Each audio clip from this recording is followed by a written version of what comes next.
तो ये कहानी एक ऐसे अनाथ हाई स्कूल स्टूडेंट की है जिसे एक दिन एक ऐसी मैजिकल आइटम मिलती है जिससे कि वो उस दुनिया का सबसे ज्यादा स्ट्रॉन्गेस्ट सेज बन जाता है। ये कहानी लुओ की है जो कि अपने हाई स्कूल में कॉलेज के अंदर बैठा था और मेरी ही तरह ये भी पढ़ाई में बिल्कुल ध्यान नहीं देता था। तो ये पीछे बैठ के इधर उधर की बातें सोच रहा था। तभी टीचर लुओ को नोटिस कर लेते हैं और उसको खड़ा करवा देते हैं और तब टीचर लुओ से एक क्वेश्चन पूछते हैं। अब वो खड़ा तो हो ही जाता है लेकिन वो कोई भी आंसर नहीं दे पाता, जिस वजह से वहाँ मौजूद सारे क्लास के स्टूडेंट्स उसके ऊपर हंसने लगते हैं। तभी क्लास का टॉपर जिसका नाम जैंग था वो खड़ा होता है और उस क्वेश्चन का आंसर देते हुए कहता है कि तुम्हें तो कुछ भी नहीं पता लुओ, मुझे लगता है कि तुम्हें तो यहाँ पर पढ़ाई करने के लिए आना ही नहीं चाहिए था। जैंग यहाँ पर लुओ को नीचा दिखाकर क्लास टीचर को इम्प्रेस करने की कोशिश कर रहा था और ज्यादा ओवर स्मार्ट बन के वो लुओ को घसीट के टीचर के पास ले जाता है और कहता है कि टीचर से माफी मांगो। लेकिन लुओ माफी मांगने से मना कर देता है और कहता है कि मैंने बस चैप्टर को नहीं समझा, जिस वजह से मैं क्वेश्चन का आंसर नहीं दे पाया। लेकिन जैंग लुओ के साथ जबरदस्ती कर रहा था। जब लुओ उसको पीछे हटाने जाता है तभी गलती से लुओ टीचर के रखे हुए टेबल पर उनकी कॉफी कप को गिरा देता है। लेकिन तब लुओ अपने रिफ्लेक्सेस के साथ उस कप को बचा लेता है। लेकिन कप को बचाने के चक्कर में लुओ ने टीचर के ब्रश पेन को तोड़ दिया था और वो ब्रश पेन टीचर के लिए काफी ज्यादा इम्पोर्टेंट था। अगले ही सीन में हम देखते हैं कि जैंग को और लुओ को टीचर प्रिंसिपल ऑफिस में ले जाते हैं और जैसे ही दोनों प्रिंसिपल ऑफिस पहुंचते हैं तो हम लुओ को देखते हैं जो कि बहुत ज्यादा डरा हुआ था क्योंकि उसे पता है कि सारी ब्लेम उसके ऊपर ही आने वाली है। तब हम जैंग को देखते हैं जो कि प्रिंसिपल के ऑफिस में आते साथ ही अच्छा बनने का नाटक कर रहा था। वो लुओ के साथ भी अच्छे से बात कर रहा था और वो बोलता है कि मैं लुओ की तरफ से भी माफी मांगता हूँ। अब ये सब देखने के बाद तो लुओ बहुत ज्यादा गुस्सा हो चुका था। वो कहता है कि प्रिंसिपल आप जो भी अभी देख रहे हैं सब ये नाटक कर रहा है। लेकिन तभी प्रिंसिपल चिल्लाते हुए कहता है कि बिल्कुल चुप हो जाओ लुओ, तुमने टीचर जू के सबसे ज्यादा इम्पोर्टेंट चीज को तोड़ दिया है। ये एक हजारों सालों इम्पोर्टेंट एंशिएंट ब्रश था जिसे कि ढूंढना लगभग इम्पॉसिबल है। लेकिन तभी टीचर जू बीच में बोलते हैं कि लुओ तुम्हें इतना ज्यादा सोचने की जरूरत नहीं है, तुम बस मेरे लिए एक ऐसा सेम टू सेम ब्रश खोज के लाओ। लेकिन मैं तुम्हें पहले ही कह देता हूँ कि ये ब्रश तुम्हें इजीली नहीं मिलने वाली। इस ब्रश को खोजते खोजते तुम्हें बहुत चीजें पता चलेगी जिससे कि तुम्हें भी फायदा होगा और मुझे भी मेरा ब्रश वापस मिल जाएगा। अब लुओ इस चीज के लिए हाँ बोल देता है क्योंकि अगर वो ना बोलता तो उसे इस कॉलेज से निकाल दिया जाता। लेकिन लुओ जल्दी समझ जाता है कि ये कितना ज्यादा मुश्किल काम था क्योंकि पूरा शहर को एक एक जगह पर खोजने के बाद भी उसे वो ब्रश कहीं भी नहीं मिलता। वो तो ये तक सोच रहा था कि कहीं टीचर मुझे जानबूझ के सफर तो नहीं करवा रहे। लेकिन तभी घूमते घूमते लुओ को जैंग दिखता है जो कि एक जगह पर दौड़ के जा रहा था। जब लुओ उसका पीछा करता है तो उसे पता चलता है जैंग भी उसी ब्रश को खोज रहा है ताकि वो लुओ से पहले उस ब्रश को टीचर को दे सके।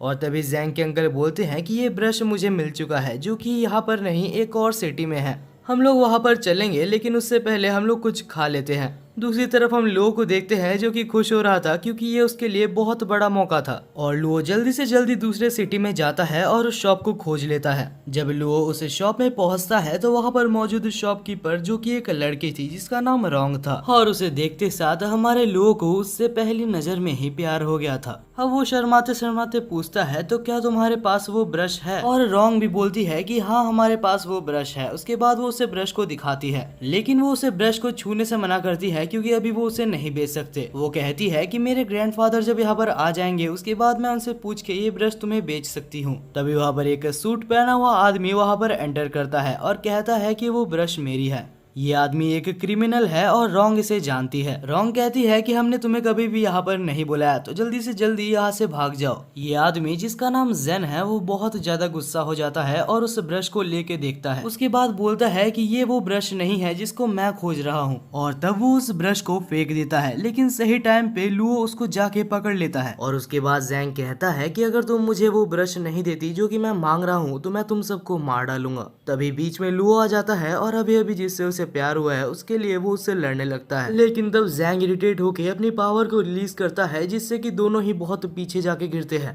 तब रोंग कहती है कि लुओ पीछे रहना। उसके बाद ही रोंग अपनी पावर को रिलीज करती है। वो कुछ आइसिकल स्पीयर्स का इस्तेमाल करती है जिससे कि जैंग के ऊपर कुछ ज्यादा खास असर नहीं पड़ता। लेकिन जैंग तब हैरान हो जाता है जब रोंग अपने पास में से एक स्नो ब्रश को समन करती है और उससे उसके ऊपर हमला करती है। तब जैंग भी सीरियस हो जाता है और वो अपने क्लाउड ब्रश को समन करता है। और इसके बाद दोनों ही पागलों की तरह लड़ने लगते हैं। लुओ सोच रहा था कि कहीं वो इनके बीच में मारा ना जाए। तब जैंग रोंग को कहता है कि मैं तुम्हें पहले ही बता दूं, तुम्हारे पास जो ब्रश है वो ताकतवर है, लेकिन तुम मुझे हरा नहीं सकती। अब हमें यहाँ पर एक पास्ट का सीन दिखाया जाता है जहाँ हमें एक ओल्ड मैन को दिखाया जाता है जो बैठ के बहुत ज्यादा ड्रिंक कर रहा था। और ये कोई ऐसा वैसा पर्सन नहीं है, ये उस दुनिया का सबसे ज्यादा स्ट्रॉन्गेस्ट सेज है। लेकिन क्योंकि अभी ये बूढ़ा हो चुका है तो वो और काम नहीं करना चाहता। उसे पता है कि वो बहुत ही जल्दी मारा जाएगा, जिस वजह से वो अपनी जिंदगी को एंजॉय कर रहा था। लेकिन उसने मरने से पहले अपनी स्पिरिट और अपनी सारी पावर्स को एक ब्रश के अंदर कैद कर दिया था।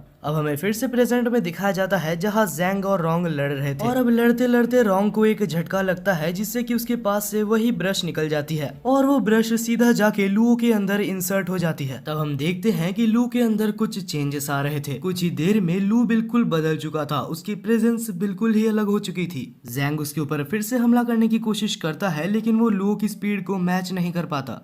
तब जैंग अपना सबसे ज्यादा स्ट्रॉन्गेस्ट मूव को इस्तेमाल करता है लेकिन लू के सामने सब कुछ बेकार था। जैंग को जल्दी समझ आ जाता है कि उससे बहुत बड़ी गलती हो गई है और वो वहां से भाग जाता है।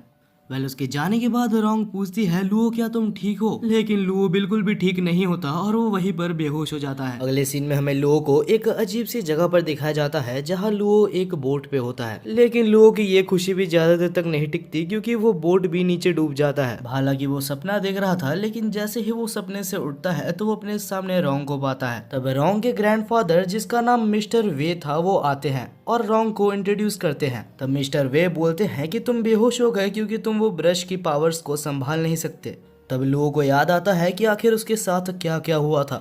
तभी लुओ को ये भी याद आता है कि अभी तक उसने अपने टीचर का ब्रश नहीं लिया। तब लुओ पूछता है कि मिस्टर वे क्या आपके पास वो पाइनएप्पल वाली ब्रश है? लेकिन वो तब चौंक जाता है जब मिस्टर वे कहते हैं कि मैंने उसको जैंग नाम के एक बच्चे को बेच दिया। वैसे अभी लुओ कुछ कर भी नहीं सकता जिस वजह से वो दुखी होके वहाँ से जाने लगता है। लेकिन तब मिस्टर वे कहते हैं कि तुम चिंता मत करो, हमारे शॉप में तुम्हारे साथ तो बहुत कुछ हुआ है तो तुम इस ब्रश को रख सकते हो। और इसके बाद मिस्टर वे कहते हैं कि तुम जो ब्रश यहाँ पर लेने आए थे ये उससे भी काफी ज्यादा वैल्यूएबल है। अब हमें दूसरा सीन दिखाया जाता है जहाँ हमें एक लड़की दिखाई जाती है जो कि लाल कलर की ड्रेस पहनी थी और वो छुपके से एक रेस्ट्रिक्टेड जगह पर घुस के वहाँ पर जाना चाहती थी। लेकिन तभी वहाँ पर गार्ड उसको पकड़ लेता है। लेकिन तब वो लड़की बहाना देते हुए कहती है कि मैं बस वॉशरूम खोज रही थी और यहाँ पर आ गई। तब गार्ड उसे बाहर जाने का मैप देता है और वहाँ से जाने के लिए बोलता है।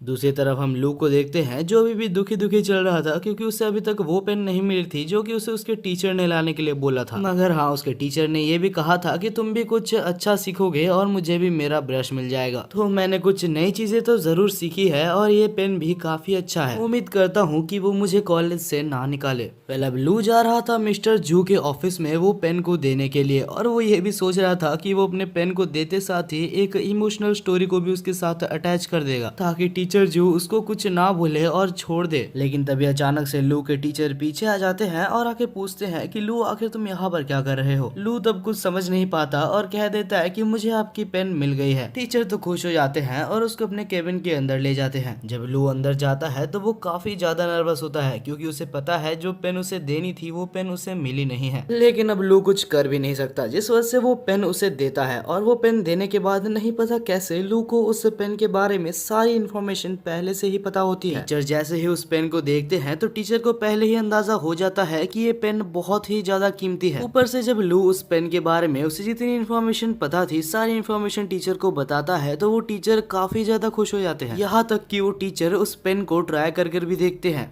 अब लू कम से कम इस कॉलेज से बाहर तो नहीं निकाला जाएगा। इसके बाद के सीन में हम लू को देखते हैं जो कि एक कैफे में बैठ के रिसर्च कर रहा था कि आखिरकार उसे अचानक से इतनी सारी इन्फॉर्मेशन कहाँ से आई और वो ब्रश पेन क्या थी। लेकिन तभी हम देखते हैं कि कुछ गुंडे कैफे के अंदर आ जाते हैं जो कि कैफे के ओनर के मालिक को धमकाने लगते हैं। हालांकि जब लड़ाई होती है तो कैफे का ओनर काफी ज्यादा अच्छा मार्शल आर्टिस्ट था जिस वजह से वो आराम से कुछ बंदों को धो देता है और तब लू भी उसके मदद करने के लिए आ जाता है। लू को देख के कैफे का ओनर काफी खुश होता है और बोलता है कि तुम तो अभी अभी मेरे दोस्त बने थे दरअसल लू और कैफे का ओनर अभी कुछ ही टाइम पहले दोस्त बने थे। वह अब लड़ाई आगे बढ़ती है, लेकिन कुछ ही देर बाद हम देखते हैं कि लू को बहुत जन घेर लेते हैं और अब लू एक बहुत ही ज्यादा मुसीबत में फंस चुका है, क्योंकि उसके ऊपर 2 से 3 जन मारने वाले थे। लेकिन जैसे ही लू के बॉडी पे हमला होता उससे पहले ही लू के बॉडी से कुछ एनॉर्मस पावर एक्टिवेट हो जाती है। नहीं पता कैसे, लेकिन लू हवा में आ जाता है और उसे खुद भी नहीं पता कि आखिर ये उसकी पावर्स काम कैसे करती है। ये पावर देख के वहाँ पर मौजूद सारे बंदे कैफे के ओनर के ऊपर हमला करने जाते हैं, लेकिन तभी हम देखते हैं कि लू अचानक से वहाँ टेलीपोर्ट होके सबको मार देता है। अब यहाँ पर सारे बंदे मार खाने के बाद जा चुके थे और कैफे का ओनर जिसका नाम केन था वो कहता है कि मुझे पता नहीं था कि आखिर तुम अपने सुपर ह्यूमन पावर्स को मुझसे छुपा रहे हो। वेल केन उससे कुछ बातें करना चाहता था, लेकिन लू बोलता है कि मैं काफी ज्यादा टायर्ड हूँ तो मैं तुमसे बाद में बात करूंगा। वेल दूसरी तरफ लू काफी ज्यादा एक्साइटेड था, क्योंकि उसे बहुत सारी चीजों के बारे में पता चल रही थी और वो एक काफी ज्यादा पावरफुल पर्सन बन चुका था। वो तो विश्वास नहीं कर पा रहा था कि ये सब उसके साथ रियल लाइफ में हो रही है। वो सोचता है कि वो खुद को इंक ब्रश पेंटर बुलाएगा या फिर इंक ब्रश मैन, लेकिन ये सब बहुत ही ज्यादा वियर्ड नेम थे, जिस वजह से वो कुछ और सोचने का प्लान करता है। लेकिन वो काफी ज्यादा टायर्ड था तो वो नेम सोचते सोचते सो ही जाता है। जब लू सो रहा था तो नींद में उसे एक अजीब सा बूढ़ा आदमी दिखता है, जिसे देख के वो काफी ज्यादा डर जाता है और अब वो सो भी नहीं पा रहा था, जिस वजह से वो आधी रात को ही घर से बाहर निकल जाता है। वो सोचता है कि मुझे कुछ भी करके उस शॉप में वापस जाना होगा इन सब के आंसर्स को पाने के लिए। मगर जैसे ही वो रात को बाहर चल रहा था तो उसे अपने पीछे कुछ बहुत ज्यादा डेंजरस महसूस होता है। वो जैसे ही पीछे देखता है तो उसके पीछे एक बहुत ही खतरनाक मॉन्स्टर था। उसे देखने के बाद लू अपनी पूरी कोशिश करता है कि वो वहाँ से भाग जाए, लेकिन कुछ भी करके वो मॉन्स्टर उसको पकड़ लेता है। लू अपने आप को ये कह रहा था कि चिंता मत करो, तुम्हारे पास सुपर ह्यूमन पावर्स है, लेकिन असल में ये सुपर ह्यूमन पावर्स तब काम ही नहीं करते। तब लू सोचता है तो शायद यही मेरा अंत है। लू की जिंदगी यहाँ पर एक मॉन्स्टर लेने वाला था। लू ये बिल्कुल एक्सेप्ट कर चुका था और अपने रिग्रेट्स को वापस दोहरा रहा था कि वो मरने वाला है, लेकिन अभी तक उसकी एक भी गर्लफ्रेंड नहीं बनी, ना ही वो सुपरमैन बन पाया जो वो बचपन से बनना चाहता था। तभी वो मॉन्स्टर भी लू को मारने ही वाला था, लेकिन अचानक से वो मॉन्स्टर बिल्कुल जम जाता है, क्योंकि वहीं पर सही टाइम पे रोंग आ चुकी थी जो कि लू को बचा लेती है। तब रोंग लू को पूछती है कि आखिर हमने जो तुम्हें ब्रश दिया था वो क्या तुम्हारे पास है, लेकिन तब लू कहता है कि मैंने वो अपने टीचर को दे दिया। और ये सुन के रोंग काफी ज्यादा गुस्सा हो जाती है और उस गुस्से को मॉन्स्टर के ऊपर निकाल देती है। और रोंग इतनी ज्यादा ताकतवर है ये देख के लू उसके ऊपर फिर से फिदा हो जाता है। वेल अब ये सब हो जाने के बाद लू और रोंग फिर से उसी शॉप के अंदर जाते हैं और रोंग लू को इस बार अपने ग्रैंडफादर के पास ले जाकर बैठा देती है। तब हम देखते हैं कि रोंग के ग्रैंडफादर कहते हैं कि तुम्हारे ऊपर रात को जिस मॉन्स्टर ने हमला किया था उसे आखिर एक ब्रश पपेट कहा जाता है। वो कुछ ऐसे खतरनाक मॉन्स्टर्स होते हैं जो कि ब्रश पेन के द्वारा बनाए जाते हैं, और जो ब्रश पेन मैंने तुम्हें दिया था, अगर तुम्हारे पास वो ब्रश पेन होता तो तुम मॉन्स्टर से बच सकते थे, लेकिन तुमने उस ब्रश पेन को किसी और को दे दिया। मैं ठीक कह रहा हूँ ना? तब लू कहता है अरे हाँ आप बिल्कुल ही ठीक कह रहे हैं, वो ब्रश मैंने मेरे टीचर को दे दिया था। तब लू कहता है कि आप मेरे को बिल्कुल पहले से पूरी स्टोरी को बताइए, मुझे पता है आप मुझसे कुछ छुपा रहे हैं। तब ग्रैंडफादर कहते हैं कि अगर तुम्हें सुनना ही है तो मैं तुम्हें सब कुछ पहले से बताता हूँ। बहुत समय पहले की बात है जब इस दुनिया में कुछ भी सही नहीं चल रहा था, बिल्कुल वर्ल्ड वार की तरह ही यहाँ पर बहुत सारी केओस मची थी। उस समय की बात है, बहुत सारे टैलेंटेड स्पिरिट्स और मेजेस मारे जा रहे थे। तब एक बहुत ही ज्यादा स्ट्रॉन्ग मेज ने सारे स्पिरिट्स को ब्रश में कैद करना शुरू कर दिया था, और उनमें से ही एक ब्रश अभी तुम्हारे अंदर इंसर्ट हो चुका है। और लू अगर तुम्हें पता नहीं तो तुम्हारे अंदर जो स्पिरिट है वो सारे स्पिरिट्स की किंग है। लू खुश हो जाता है और कहता है तो इसका मतलब मैं सारे स्पिरिट ब्रशेस का किंग हुआ। तब ग्रैंडफादर कहते हैं कि ऐसा तो हो सकता है, लेकिन ये पूरी तरीके से सच नहीं है, क्योंकि तुम्हारे अंदर जो स्पिरिट ब्रश की पावर है वो बस उस स्पिरिट की एक छोटी सी पार्ट है। तभी हम देखते हैं कि ग्रैंडफादर को कुछ अजीब सा महसूस होता है और लू के पीछे वो एक एनिमी को डिटेक्ट करके उसके ऊपर हमला कर देते हैं। उस बंदे का नाम ली था जो कि लुओ का जान लेने के लिए आया था, क्योंकि लुओ के पास वो सबसे ज्यादा स्ट्रॉन्गेस्ट स्पिरिट ब्रश है जो कि उसको चाहिए। और ये कोई ऐसा वैसा एनिमी नहीं है, ये एक बहुत ही ज्यादा खतरनाक एनिमी है, क्योंकि ये एक बहुत ही बड़े फैमिली का हेड है। अब वो लुओ के ऊपर हमला करता उससे पहले ही रोंग उसके ऊपर हमला कर देती है, लेकिन ली उस अटैक को काफी आसानी से रोक लेता है और उल्टा रोंग के ऊपर एक बहुत ही खतरनाक हमला करता है। तब रोंग को बचाने के लिए सामने लू आ जाता है, लेकिन ग्रैंडपा सही टाइम पे उसको संभाल लेते हैं। और तब हम देखते हैं कि ली बहुत ज्यादा गुस्सा होके बहुत सारे अटैक्स एक बार में करने लगता है। लेकिन ग्रैंडफादर भी कोई कमजोर खिलाड़ी नहीं था। दूसरी तरफ हम लू को देखते हैं जो रोंग को पूछता है कि आखिर ये सब क्या चल रहा है। तब रोंग कहती है कि तुम्हारे अंदर जो ब्रश है वो टॉप 7 ब्रशेस में से काउंट होता है और ये बंदा उन 7 ब्रशेस को कलेक्ट करने का काम करता है जिनमें से एक ब्रश तुम्हारे अंदर है, तो वो तुमको मार के तुम्हारे अंदर से उस ब्रश को लेने के लिए आया है। दूसरी तरफ हम देखते हैं कि अभी तक ग्रैंडपा उससे लड़ रहे थे, लेकिन अभी उनकी तबीयत काफी ज्यादा अच्छी नहीं थी क्योंकि ग्रैंडफादर बूढ़े हो चुके हैं, तो वो उनसे काफी ज्यादा देर तक नहीं लड़ सकते, जिस वजह से रोंग लड़ने का फैसला करती है। तब वो लू को कहती है कि तुम यहाँ से जितना दूर हो सके उतना दूर भाग जाओ, क्योंकि अगर मैं नहीं लड़ पाई तो वो तुम्हें भी मार देगा। दूसरी तरफ हम ली को देखते हैं जो कि ग्रैंडफादर को मारने ही वाला होता है, लेकिन तभी लू अपनी पावर को एक्टिवेट करके एक प्रोटेक्शन बैरियर से उनको बचा लेता है। ग्रैंडफादर कहते हैं कि लू तुम भाग जाओ क्योंकि तुम इसके सामने नहीं जीत सकते। तब लू कहता है कि मैं इस फाइट में उतर चुका हूँ और अब मैं भाग नहीं सकता,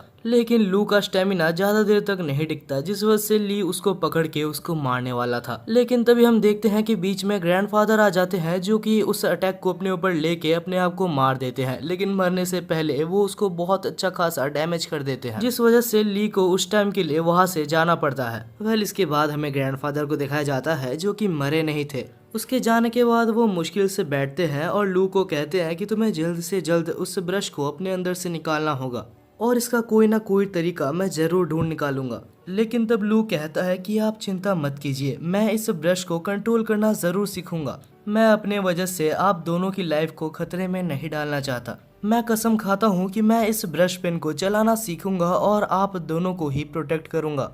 तब ग्रैंडफादर कहते हैं कि अगर तुम यही चाहते हो लू तो यही सही। इस ब्रश पेन को चलाना मुश्किल जरूर है, लेकिन मैं तुम्हें ट्रेन जरूर करूंगा, लेकिन उससे पहले मैं थोड़ा रेस्ट कर लूं ताकि मेरा ये जख्म ठीक हो सके। तब रोंग कहती है कि आप चिंता मत कीजिए, जब तक आप रिकवर नहीं होते तब तक रोंग को ट्रेनिंग देने की जिम्मेदारी मेरी हुई। वेल इतना कुछ होने के बाद भी हमारा नल्ला मेन कैरेक्टर अभी खुश हो रहा था क्योंकि रोंग उसको ट्रेनिंग देने वाली है। अब दूसरी सीन में हमें रोंग को और लू को दिखाया जाता है जो कि स्कूल में थे और सब लू को बहुत ज्यादा टेंशन दे रहे थे, और भला क्यों ना दे क्योंकि उसके साइड में ही रोंग भी उसके साथ ही चल रही थी। अब इसके बाद ही रोंग लू को एक लाइब्रेरी में ले जाती है और कहती है कि तुम्हें यहाँ पर सारे इम्पोर्टेंट पोएम्स को रिसाइट करना होगा, क्योंकि सारे पोएम्स को जानने के बाद ही तुम ब्रश की फुल पोटेंशियल को समझ पाओगे। लू भी बहुत ज्यादा परेशान हो जाता है क्योंकि उसे लग रहा था कि उसे पढ़ाई नहीं करनी होगी, लेकिन यहाँ भी उसे पोएम्स याद करने होंगे। वह रोंग काफी ज्यादा टेंशन में थी, जिस वजह से लू उसको एक जोक सुना के उसको हंसाने की कोशिश करता है, लेकिन अफसोस रोंग हंसती नहीं है।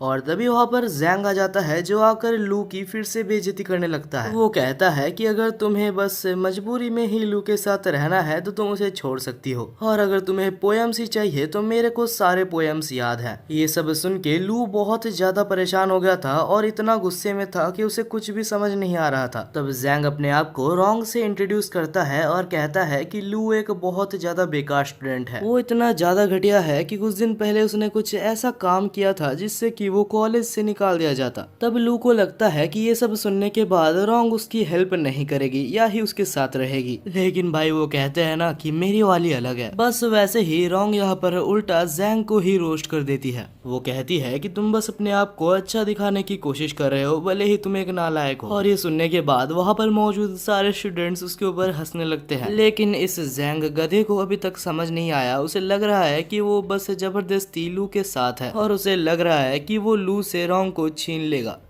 कुछ समय बाद हमें दिखाया जाता है कि रोंग और लू एक पेड़ के नीचे बैठे होते हैं। लू को अभी तक विश्वास नहीं हो रहा था कि उसके लिए रोंग ने स्टैंड लिया। वो सोच रहा था कि क्या यही असली प्यार है। अब अगर इन सब बातों को साइड में रख दिया जाए तो लू को सारे पोएम्स याद हो गए थे, लेकिन उसे एक भी पोएम समझ नहीं आया था। तब रोंग उसके साइड में आके बैठती है और कहती है कि जो भी ब्रशेस होते हैं वो प्रिफर करती है कुछ जीनियस लोगों के अंदर जाने के लिए, कुछ ऐसे लोग जिनको पोएम्स और उनके ऑथर के बारे में सारा कुछ पता होता है, ताकि वो सारे ब्रशेस अपनी फुल पोटेंशियल का यूज कर सके। लेकिन तुम्हारे जैसे गधे के अंदर एक ब्रश चला गया है, जिस वजह से वो कभी भी अपने फुल पोटेंशियल का यूज नहीं कर पा रही। लू सोच रहा था कि बस यही देखना बाकी रह गया था, इसने मेरे मुंह पे मेरे को गधा बोल दिया। और ये सारी बातें पेड़ के पीछे से से जैंग सुन रहा होता है। वो अभी सोचता है कि अगर ये सच बात है तो मेरे को भी एक ब्रश पेन ले ही लेना चाहिए। दूसरी तरफ लू पढ़ाई कर करके थक चुका है, तो उसे लगता है कि उसे अभी एक ब्रेक तो ले ही लेना चाहिए। तब रोंग कहती है कि जब वो ली तुम्हारे सामने रहेगा तो तुम्हें पूरी अपनी जिंदगी से छुट्टी मिल जाएगी। ली जूगे फैमिली से बिलोंग करता है और वो फैमिली एक बहुत ही ज्यादा पॉपुलर फैमिली है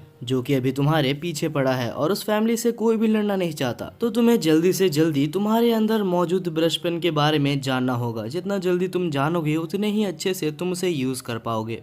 और हमारा नल्ला बेरोजगार लू अभी भी बस छुट्टी लेने के बारे में सोच रहा था। तभी अचानक से नहीं पता कैसे लेकिन उसके अंदर मौजूद सारे ब्रशेस के बारे में उसे इन्फॉर्मेशन पता लग जाती है और वो सारी इन्फॉर्मेशन रोंग को समझा देता है। तब हमें बताया जाता है कि लू यहाँ पर आने से पहले अपनी टीचर के पास गया था जिससे कि वो सारी इन्फॉर्मेशन कलेक्ट करके लाया था। बस वही, क्योंकि वो रोंग को इम्प्रेस करना चाहता था। और हाँ, ये काम भी करता है क्योंकि ये सब सुनने के बाद रोंग लू को देखकर पहली बार अपनी जिंदगी में स्माइल करती है। और ये सब होने के बाद लू अपने ही ख्यालों में खो गया था, जिस वजह से रोंग उसको एक जोर का मारती है और उसको बोलती है कि और ज्यादा पढ़ाई करो।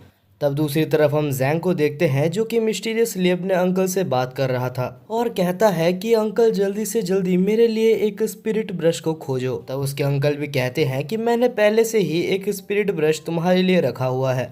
उसी रात दूसरे जगह पर हमें दिखाया जाता है रोंग और लू को जो कि एक साथ कहीं पर जा रहे थे। क्योंकि लू के साइड में रोंग भी थी तो लू को काफी ज्यादा अटेंशन मिल रहा था। लू कहता है कि रोंग अगर तुम चाहो तो तुम अपने घर जा सकती हो, लेकिन तब रोंग कहती है कि नहीं, मैं तुम्हारे साथ ही रहूंगी। और ये सुन के वहाँ पर मौजूद सारे लोग बहुत ज्यादा हैरान हो जाते हैं। तब लू कहता है तो ठीक है, लेकिन यहाँ पर नहीं, तुम मेरे साथ कहीं और चलो। और इसके बाद ही हम लू को देखते हैं जो कि रोंग को लेके वही इंटरनेट कैफे में ले जाता है। हाँ, वही इंटरनेट कैफे जहाँ पर लू कुछ दिन पहले आया हुआ था। लू के नए दोस्त को पहले लू समझाता है कि हाँ, रोंग मेरे एक पार्टनर है, ना ही मेरी गर्लफ्रेंड। तब कैफे का ओनर लू और रोंग को एक जगह दे देते हैं बैठने के लिए। और रोंग उस इंटरनेट कैफे यानी कि वो कंप्यूटर इंटरनेट को देख के काफी ज्यादा हैरान थी। वो कहती है कि मैं बचपन से ही एक स्पिरिट ब्रश को कंट्रोल करना सीखती हूँ और इसका एक मतलब ये भी है कि बचपन से ही मैं कभी भी बाहर की दुनिया को ज्यादा एक्सप्लोर नहीं कर पाई, तो ये सारी चीज मेरे लिए बिल्कुल ही नहीं है। तब लू कहता है कि इस इंटरनेट में बहुत कुछ है, अगर तुम चाहो तो हम लोग अभी कुछ देर के लिए प्रैक्टिस को साइड में रख के कुछ गेम्स खेल सकते हैं। और रोंग को भी थोड़ा सा ब्रेक चाहिए था, जिस वजह से दोनों ही गेम्स को खेलने लगते हैं। कुछ देर बाद लू सोचता है कि क्या सच में रोंग इससे पहले कभी भी गेम्स नहीं खेली है, क्योंकि रोंग पहले ही ट्राई में गेम को बहुत ही अच्छे से खेल रही थी। रोंग कहती है कि ये सब गेम्स वगैरह बहुत ही ईजी है ये कंपेरिजन में कि मैं बचपन से ही एक स्पिरिट ब्रश को यूज करती हूँ। मेरे ख्याल से इन गेम्स को खेलने से 100 गुना ज्यादा हार्ड है स्पिरिट ब्रश को कंट्रोल करना। और ये सुनने के बाद लू फिर से अपने प्रैक्टिस में लग जाता है। उसे ये पता चलता है कि जितनी जल्दी वो जितने ज्यादा पोएम्स को रिसाइट करेगा उतनी जल्दी ही उसकी स्पिरिट स्ट्रांग होगी। अब इतनी सारी पोएम्स को रिसाइट करने के बाद वो काफी ज्यादा थक चुका था, तो वो उठता है और अपने दोस्त के पास जाता है। और तब वो उससे बात करते करते कहता है कि रोंग बिल्कुल भी ऐसी वैसी लड़की नहीं है, वो सच में एक बहुत ज्यादा मेहनती लड़की है। तब कैफे का ओनर एक सजेशन देता है। वो कहता है कि मुझे जैसे लगता है रोंग एक ऐसी लड़की है जो कि इंटरनेट कैफे में आना ज्यादा देर तक पसंद नहीं करेगी। तो लू, तुम्हें जल्दी से जल्दी कुछ ऐसे जगह देख के रखना चाहिए जहां तुम रोंग को ले जा सको, वरना मुझे नहीं लगता कि तुम्हारा रिलेशनशिप ज्यादा दिनों तक चलेगा। लू कहता है कि हाँ, तुमने सही कहा और इस बारे में मैं सोचूंगा। इसके बाद लू रोंग के पास जाता है और उसे सोते हुए कुछ देर तक देखता है। और अब लू को कुछ काम से बाहर जाना था, लेकिन वो रोंग के ऊपर बोझ नहीं बनना चाहता। तब लू अपने टीचर को कॉल करता है और कहता है कि क्या आप मेरे को वो ब्रश कुछ देर के लिए उधार दे सकते हैं जो कि मैंने आपको दिया था। लेकिन तब टीचर कहते हैं, अच्छा वो ब्रश तो मैंने जैंग को दे दिया क्योंकि उसके अंकल मुझे वो ब्रश मांग रहे थे। ये सुनने के बाद ही वो बहुत ज्यादा टेंशन में आ जाता है और उस ब्रश को लेने के लिए बाहर भागता है। वो अंधेरी रात में भागे ही जा रहा था, तभी अचानक से वो नीचे गिर जाता है। जब वो देखता है कि आखिर उसके सामने कौन आया, तो वो देखता है कि वो जैंग के अंकल थे जो कि नीचे गिरे हुए थे। उसे देख के लू को कुछ भी समझ नहीं आता, तो वो इमरजेंसी नंबर में कॉल लगाने लगता है। लेकिन तभी उसे अचानक से उसके पीछे से कुछ आवाज आने लगती है, तो वो चुपके से उधर अंदर देखने की कोशिश करता है। और जैसे ही वो अंदर देखता है तो वो देखता है कि वहाँ पर अंदर जैंग बैठा हुआ था, जहाँ पर एक लेडी भी थी जो कि सच में काफी ज्यादा पावरफुल लग रही थी।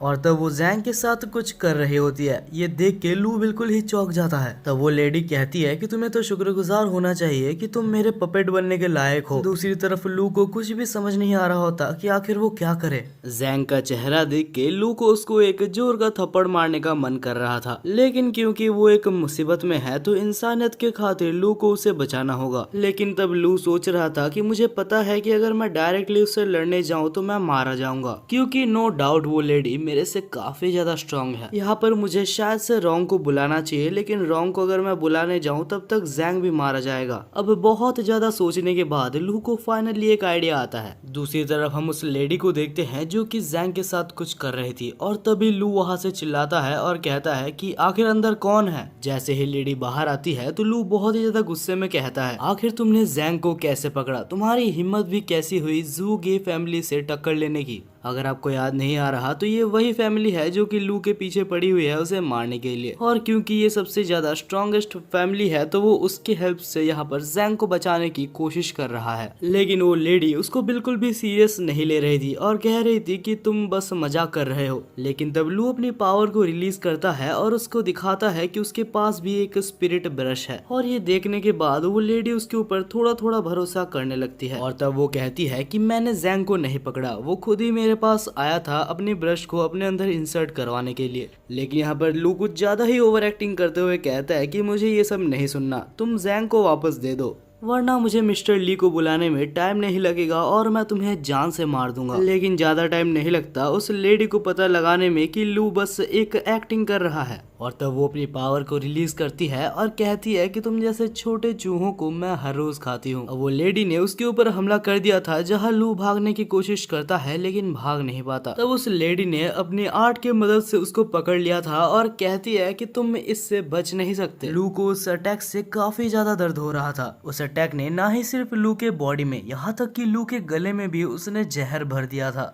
धीरे धीरे अभी उस लेडी को भी लू के साथ खेलने में मजा नहीं आ रहा था, तो वो डिसाइड करती है कि वो लू को मार देगी। और अब फाइनली जब वो उसकी जान लेने ही वाली थी तब लू को कुछ समझ नहीं आता कि आखिर उसे क्या करना चाहिए। तब उसे याद आता है वही पोयम जो कि उसने पढ़ी थी, और तब वो उस पोयम को रिसाइट करने लगता है और अचानक से लू के अंदर एक बहुत ही ज्यादा पावर ब्लास्ट होता है। लू को खुद भी नहीं पता था कि आखिर एक पोयम से उसके अंदर इतनी ज्यादा पावर कैसे आ गई। लेकिन जो भी है, इस पावर को देख के वो लेडी बिल्कुल ही चौंक गई थी। उस लड़की को भी थोड़ा सा भी क्लू नहीं था कि आखिर लू अभी कितना ज्यादा स्ट्रांग बन चुका है। लू यहाँ पर बिल्कुल ओवर पावर्ड हो रहा था। तब यहाँ पर सनराइज भी आ जाता है, और सनराइज के साथ ही लू को एक और पोयम याद आता है। उस पोयम को रिसाइट करते साथ ही लू एक बहुत ही ज्यादा खतरनाक हमला करता है, जिससे कि कुछ पर्पल फॉक्स जाके उस लेडी को मार देते हैं। हालांकि अभी तक लू को काफी सारे पोयम्स याद थे, तो वो सारे पोयम्स को याद करता है और एक बहुत ही बड़ा पर्पल वेव बनाता है, और इस बार उसके आखिरी अटैक से वो मारी जाती है। भाई, हमारी ओपी मेन कैरेक्टर की पढ़ाई यहाँ पर सच में काम आई, तो शायद मुझे भी पढ़ लेना चाहिए। वेल, देखा जाए तो दूसरी तरफ जैंग अभी भी जिंदा था।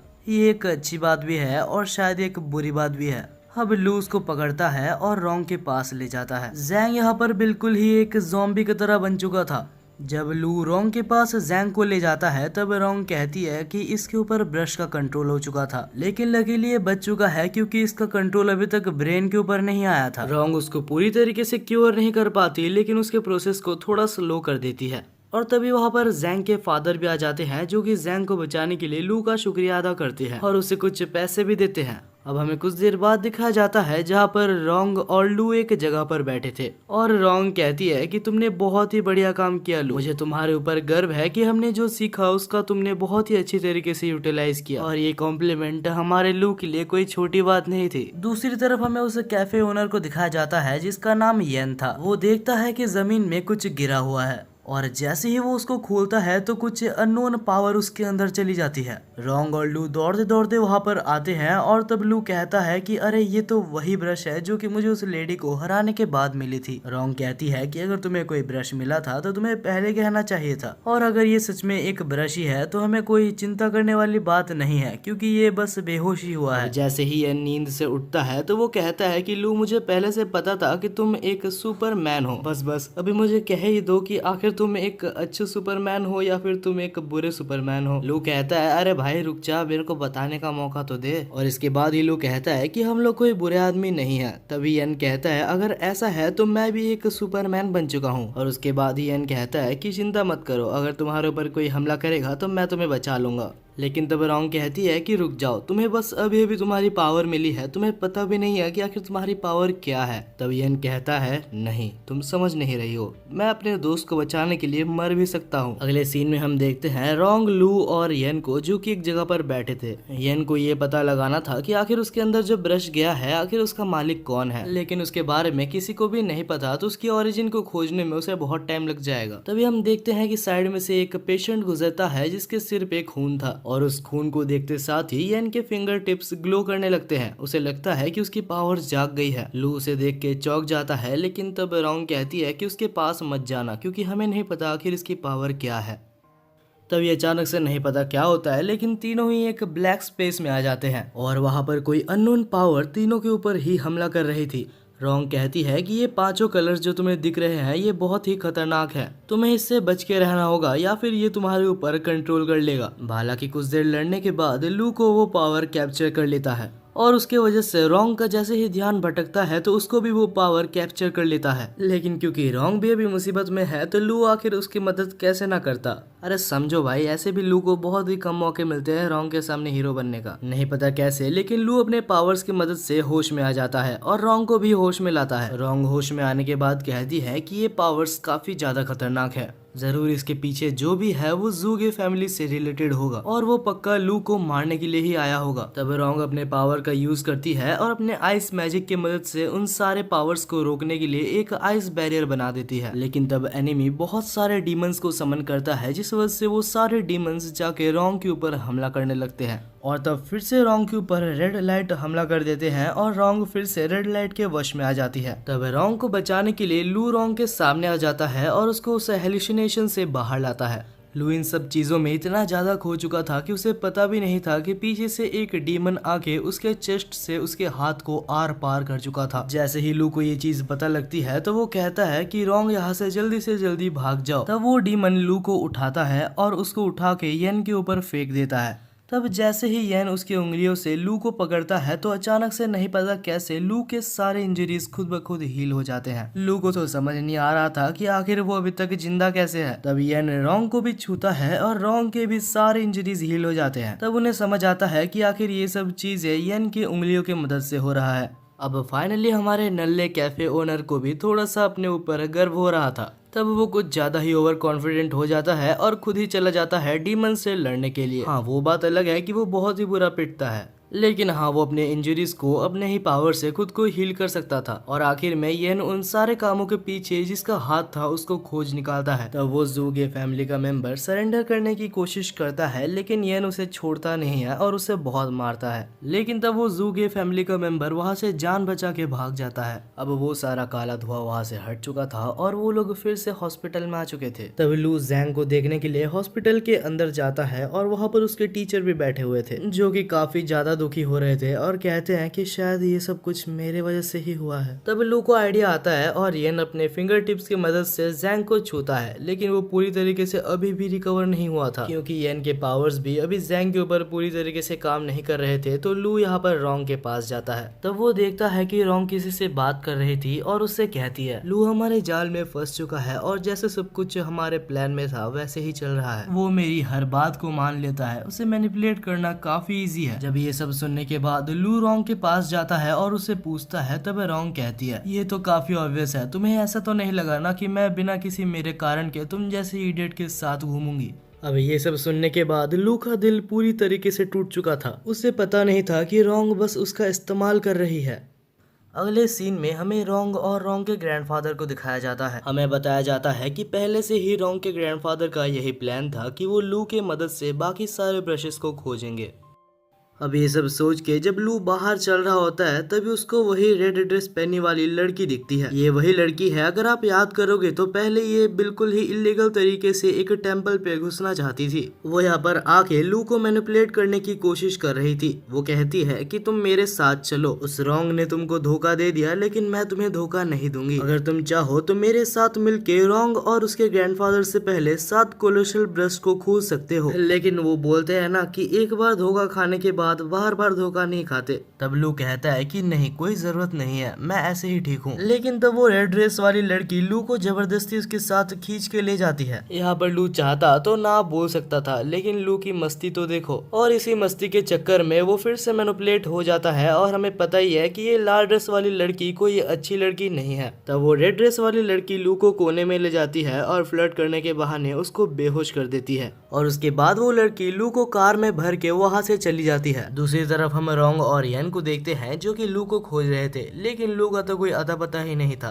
दूसरी तरफ हमें फिर से लू को दिखाया जाता है जो कि कार के डिक्की में बंद था और उसे जैसे ही होश आता है तो वो देखता है कि उसके पावर्स को सील कर दिया गया है। तब वो लेडी उसको एक मंदिर में ले आती है और कहती है कि अगर मैं चाहूँ तो इस मंदिर में तुम्हें अभी इसी वक्त मार के तुम्हारे अंदर से उस ब्रश को ले सकती हूँ। और तब लू के अंदर से उस ब्रश को लेने के लिए वो लेडी वहाँ पर एक बहुत ही खतरनाक अटैक लू के ऊपर करती है। लेकिन तभी अचानक से उस अटैक को किसी ने रोक दिया था। तभी हमें एक अननोन पर्सन को दिखाया जाता है जो कि बिल्कुल ही टकला था। तब वो अननोन पर्सन उसके स्टूडेंट को बुलाता है जिसका नाम जू था और कहता है कि जल्दी से जल्दी उस लेडी को मार गिराओ। जहाँ पर जू और वो लेडी फाइट करने लगते हैं, लेकिन वो लेडी भी काफी ज्यादा कमजोर नहीं थी। हम देखते हैं कि वो दोनों के अंदर बहुत ही अच्छा फाइट चलता है, लेकिन आखिर में जू थोड़ा ज्यादा स्ट्रांग निकलता है और इस फाइट को जीत जाता है। लेकिन आखिर में कुछ भी करके वो लेडी वहाँ से भागने में कामयाब रही थी। इसके बाद ही हमें वो टकले आदमी का नाम बताया जाता है जो कि मास्टर बेड था। अब ये सब खत्म होने के बाद मास्टर बेड लू से पूछते हैं कि तुम्हारे अंदर ब्रश है क्या, मैं सही बोल रहा हूँ? तब लू कहता है कि नहीं, मेरे अंदर कोई भी ब्रश नहीं है। मास्टर बेड कहते हैं कि तुम्हारे अंदर ब्रश है और ये मैं सेंस कर सकता हूँ। तब लू एक फाइट के लिए प्रिपेयर हो रहा था, लेकिन तभी मास्टर बेड कहते हैं कि चिंता मत करो, हम तुम्हें हार्म पहुंचाने के लिए नहीं आए हैं, ना ही मैं तुमसे कोई फाइट करना चाहता हूँ। मुझे बस तुम्हारे अंदर मौजूद वो ग्रीन कोलोसल ब्रश के बारे में थोड़ा सा और जानना है। तब मास्टर बेड लू को एक पुरानी कहानी के बारे में बताते हैं। बहुत सालों पहले की बात है, मैं और रोंग के फादर बहुत ही अच्छे दोस्त हुआ करते थे, लेकिन कुछ कारणों की वजह से रोंग के फादर वहाँ से डिसअपीयर हो गए और आज तक उनका कोई भी अता पता नहीं है। तुम्हारी हेल्प से मैं बस इतना जानना चाहता हूँ कि रोंग के फादर अभी कहाँ हैं और कैसे हैं। तभी अचानक से मिस्टर बेडी को किसी की प्रेजेंस महसूस होती है और वो कोई और नहीं येन था। इसको देखने के बाद लू सबको शांत करवाता है और कहता है कि येन मेरा दोस्त है। लू जब मुसीबत में था तो उसने येन को कॉल किया था, जिस वजह से येन यहाँ पर आ गया था। लेकिन तभी मिस्टर बेडे और बाकी सभी को फिर से एक जन के आने की प्रेजेंस महसूस होती है और ये प्रेजेंस काफी ज्यादा स्ट्रॉन्ग थी। तब मास्टर बेडे अपने मैजिक की मदद से सबको डिसअपीयर कर देते हैं। तब हम देखते हैं कि वहाँ पर एक पर्सन आया था जिसका नाम किंग था और वो वहाँ पर एक पर्सन को लेके आया था जिसके अंदर से उसको ब्रश निकालना था। दरअसल ये जगह या फिर ये टेम्पल एक ऐसा टेम्पल है जहाँ किसी भी पर्सन के अंदर से ब्रश को निकाला जा सकता है। इसके बाद ही किंग उस ब्रश को उस बॉडी के अंदर से निकालने का प्रोसेस चालू करता है। धीरे धीरे उस पर्सन के अंदर से सारी स्पिरिट निकल के एक ब्रश का फॉर्म ले रही थी और जब उसका ब्रश निकालने का काम हो जाता है तो उसके बाद किंग एक चाकू लाता है जिससे कि वो उस पर्सन को मारने वाला था। लेकिन तभी हम देखते हैं कि लू, येन और बाकी सारे लोग मिस्टर बेडी को छोड़ के सारे लोग उधर से निकल आते हैं, क्योंकि उनसे ये चीज नहीं देखा जाता कि उनके सामने ही एक पर्सन की मौत हो रही है। क्योंकि सब लोग निकल ही चुके थे तो मिस्टर बेडी को भी वहाँ से निकलना ही होता है। तब किंग लू को देख के बहुत ज्यादा खुश हो जाता है, क्योंकि उसे पता लग चुका था कि लू के अंदर भी 7 कोलोसल ब्रशेस में से एक ब्रश मौजूद है और जो पर्सन से वो ब्रश को अभी एक्सट्रैक्ट किया वो पर्सन के अंदर भी एक 7 कोलोसल ब्रशेस में से एक ब्रश मौजूद था। तब जैसे ही किंग लू के ऊपर हमला करता है तो लू अपनी पावर को समन करने की कोशिश करता है, लेकिन नहीं कर पाता। वो तो अच्छा हुआ कि जू ने सही टाइम पे लू को बचा लिया था। ये देख के मास्टर बेडे कहते हैं कि लू तुम पीछे रहो, क्योंकि तुम्हें अभी तक पूरी तरीके से ब्रश को यूज करना शायद नहीं आया है। दूसरी तरफ जू अभी भी किंग से लड़ रहा होता है। जू बहुत ही अच्छा टक्कर किंग को दे रहा था। उसे कोई मैजिक यूज करना तो नहीं आता, वो हैंड टू हैंड कॉम्बैट में ही किंग को बहुत ही अच्छा टक्कर दे रहा था। लेकिन कुछ देर बाद ही किंग काफी ज्यादा गुस्सा हो जाता है और अपने मैजिक की मदद से अपना सबसे ज्यादा स्ट्रॉन्गेस्ट हमले को प्रिपेयर करता है और उसके बाद कहता है कि इस पॉइंट पे तुम कुछ भी कर लो तुम बच नहीं सकते, तुम सब मारे जाओगे। दूसरी तरफ हम मास्टर बैडी को देखते हैं जिसे सब कुछ समझ आ गया था और वो वहाँ पर एक बैरियर बनाता है, लेकिन इस बैरियर को भी किंग बहुत ही आराम से तोड़ देता है और एक और बहुत ही ज्यादा खतरनाक हमला करता है, लेकिन जू सामने आके खुद को सेक्रीफाइस करके सबको बचा लेता है। अब इस पॉइंट पे किंग काफी ज्यादा ही पावरफुल हो गया था। वो आराम से मास्टर बैडी से लू और येन को छुड़ा के अपने पास ले लेता है, लेकिन तब किंग का ध्यान उस पर्सन की तरफ जाता है जिससे कि वो ब्रश को एक्सट्रैक्ट कर रहा था। अभी किंग को उसके ऊपर पूरा फोकस लगाना होगा, नहीं तो ब्रश एक्सट्रैक्ट वो नहीं कर पाएगा। तब वो लू और येन को साइड में रख के ब्रश को पूरी तरीके से एक्सट्रैक्ट करता है। दूसरी तरफ येन और लू काफी ज्यादा मुसीबत में थे, उन्हें नहीं पता था कि आखिर वो लोग वहां से कैसे निकलेंगे। तब हम देखते हैं कि किंग फिर से जब लू और येन को पकड़ने आता है तब येन अपने हाथों की मदद से उस पावर्स की मदद से किंग को छू देता है। जैसे ही येन किंग को छूता है तो किंग के पास जो ब्रश था वो फिर से उस पर्सन के अंदर चला जाता है। तब हम देखते हैं कि लू को पता चलता है कि येन के पास दो पावर्स है, एक पावर हील करने की और एक पावर पास्ट में जाने की। तब हम देखते हैं कि किंग उन दोनों को फिर से अपने कब्जे में करने के लिए एक और बहुत ही ज्यादा खतरनाक हमले को प्रिपेयर कर रहा था, लेकिन तब किंग का हमला मिस हो जाता है और वो हमला सीधा जाके ब्रश पेन पे लगता है और वो ब्रश पेन जाके सीधा फिर से लू के अंदर चला जाता है। 2 मिनट के लिए तो वहाँ पर सारे लोग ही चुप हो गए थे, क्योंकि इस वर्ल्ड में ये इम्पॉसिबल है कि किसी एक पर्सन के अंदर 2 स्पिरिट ब्रश चला जाए। हम लू को देखते हैं जिसके अंदर एक बहुत ही बड़ा एनर्जी ब्लास्ट होता है और यहाँ तक किंग के सामने लू ने अपनी नई पावर को दिखा दी थी। उस वक्त के लिए किंग वहाँ पर बिल्कुल ही डर चुका था, जिस वजह से वो वहाँ से भाग जाता है। इसके बाद हमें दिखाया जाता है कि येन तो बहुत ही ज्यादा खुश था कि उसने इतनी जल्दी अपनी नई पावर को आइडेंटिफाई भी कर लिया और उसे यूज करना भी सीख गया। लेकिन तब लू काफी ज्यादा थक गया था और वो नीचे बैठ जाता है और कहता है कि मैंने अपनी नई पावर को नहीं सीखा है। वो कहता है कि मैंने बस एक पोएम को रिसाइट किया था जिससे कि बस उसकी इमेजिनेशन बनी थी। इन रियलिटी उस ब्रश को मुझे चलाना बिल्कुल भी नहीं आता। इसके बाद ही मास्टर बेडे आते हैं और लू की बॉडी को चेक करते हैं और कहते हैं कि मुझे नहीं पता कैसे, लेकिन लू ने 2 ब्रशेस को फ्यूज करने में कामयाब रहा था। देखा जाए तो इससे पहले भी एक पर्सन ने जबरदस्ती ऐसे करने की कोशिश की थी, लेकिन कुछ देर बाद ही वो मारा गया था। इससे पहले इस दुनिया में कोई भी नहीं आया जिसके पास 2 ब्रशेस हो। इसके बाद ही वहाँ पर एक लेटर भी आता है जो कि रॉन्ग के तरफ से था। उस लेटर को पढ़ने के बाद लू कहता है कि मेरे को समझ नहीं आता कि आखिर रॉन्ग मेरे साथ अच्छा व्यवहार कर रही है या सिर्फ मेरा फायदा उठा रही है। वेलियन कहता है कि तुम्हें एक और बार रॉन्ग को मौका दे के देखना चाहिए। दूसरी तरफ हम लू, मिस्टर बैडे और येन को देखते हैं जो कि जाते हैं उनके विलेज में ताकि किसी भी तरीके से हो, लेकिन लू के अंदर से जो 2 ब्रशेस हैं उनमें से एक को एक्सट्रैक्ट किया जा सके, क्योंकि अगर ये ना किया जाए तो इसकी कोई गारंटी नहीं है कि लू कब तक जिंदा रहेगा। अब लू, येन और मिस्टर बेडे उस विलेज के चीफ के पास जाते हैं, क्योंकि अगर सबसे ज्यादा इन्फॉर्मेशन किसी को होगी तो वो विलेज का चीफ ही होगा। जब चीफ ये सुनता है कि लू ने खुद के अंदर 2 ब्रशेस को एब्जॉर्ब किया है, वो भी बिना किसी हार्म के, तो वो कहता है कि शायद तुम्हारी बॉडी थोड़ी डिफरेंट है और तुम चाहो तो बहुत ही अच्छे और आगे तक जा सकते हो। लेकिन तब लू कहता है कि मुझे इसकी जरूरत नहीं है और जल्दी से जल्दी प्लीज आप कुछ भी करके मेरे अंदर से ब्रश को निकाल दीजिए, क्योंकि मैं सिंगल नहीं मरना चाहता। अब लू की दुख भरी कहानी सुनने के बाद चीफ कुछ करने की कोशिश करता है। वो अपने आप को लू के साथ अटैच कर लेता है और कोशिश करता है कि वो लू के अंदर से एक ब्रश को निकाल ले, और ये चीज काफी ज्यादा हार्ड थी और ये करते करते चीफ काफी ज्यादा थक गया था। चीफ कुछ देर के लिए बैठा ही था कि अचानक से कहीं से हमला होता है और चीफ की जान चली जाती है। एक विलेज का चीफ अचानक से मर जाना कोई छोटी बात नहीं है, जिस वजह से पूरी विलेज में अफरा तफरी मच जाती है और हम देखते हैं कि वहाँ पर एक लड़की आती है जो ये सब वहाँ पर देख के सबको बता देती है। लू और मास्टर बेडे काफी ज्यादा मुसीबत में थे, क्योंकि सब समझेंगे कि उन दोनों ने ही चीफ को मारा है, जिस वजह से वो लोग एक सीक्रेट जगह पर भागते हैं। वो दोनों एक टेम्पल के पास आते हैं जिसके साइड में से एक रास्ता निकलता है एक लाइब्रेरी का। मास्टर बेडे कहते हैं कि इस लाइब्रेरी के बारे में किसी को भी शायद नहीं पता, तो यहाँ पर रहना भी के लिए सबसे हमारे लिए सेफेस्ट होगा। लेकिन ये लाइब्रेरी कोई नॉर्मल लाइब्रेरी नहीं है, यहाँ से निकलने के लिए हमें बहुत सारी मेहनत करनी होगी, और अब हम यहाँ पर आ चुके हैं तो हम वापस नहीं जा सकते, क्योंकि अगर हम गए तो हम मारे जाएंगे। अब जैसे ही वो लोग लाइब्रेरी में आगे बढ़ते हैं तो वहाँ पर एक बहुत ही अजीब सी हैंडराइटिंग में कुछ लिखी हुई थी, और हम देखते हैं कि साथ ही में वहाँ पर बीच में बहुत सारे ब्रशेस भी रखे हुए थे। अचानक ही उन ब्रशेस को लू और मिस्टर बैडे के प्रेजेंस महसूस हो जाते हैं, जिस वजह से वो लोग एक्टिवेट हो जाते हैं और अभी इनमें से कुछ ब्रशेस मॉन्स्टर के फॉर्म ले चुके थे। तब हमें बताया जाता है कि ये मॉन्स्टर्स ब्रश पपेटियर्स है जिनको सिर्फ साउंड सुनाई देता है, इनको दिखाई नहीं देता। तब लू इसी चीज का फायदा उठा के वहाँ पर मौजूद सारे ब्रश पपेटियर्स को मार डालता है। लू की फाइटिंग स्किल्स देख के मास्टर बैडी काफी ज्यादा इम्प्रेस हुआ था। इसके बाद ही वो लोग वहाँ पर मौजूद सारे सिंबल्स को देखने लगते हैं और हमारा जीनियस टकला यानी कि मास्टर बैडी ये निकाल लेता है कि कहाँ पर एग्जिट हो सकता है। वो लोग एग्जिट के पास जाते हैं लेकिन वहाँ पर कोई भी डोर नहीं था। लू को बहुत ही ज्यादा टेंशन हो रहा था कि उनको यहाँ से निकलना ही होगा, जिस वजह से वो गधा अपना दिमाग को यूज नहीं करता और अपने मैजिक पावर को समन करके उस गेट को ही तोड़ देता है। और उसके बाद मास्टर बैडी को कहता है कि जब मैं स्ट्रेस में रहता हूँ तो ऐसा ही होता है। बाकी दूसरी तरफ मास्टर बैडी काफी ज्यादा टेंशन में थे क्योंकि उन्हें नहीं पता कि आखिर चीफ कैसे मारे गए। और हमें यहाँ पर एक बहुत ही ज्यादा शॉकिंग चीज बताई जाती है। आखिरकार चीफ मास्टर बैडी के खुद के फादर थे।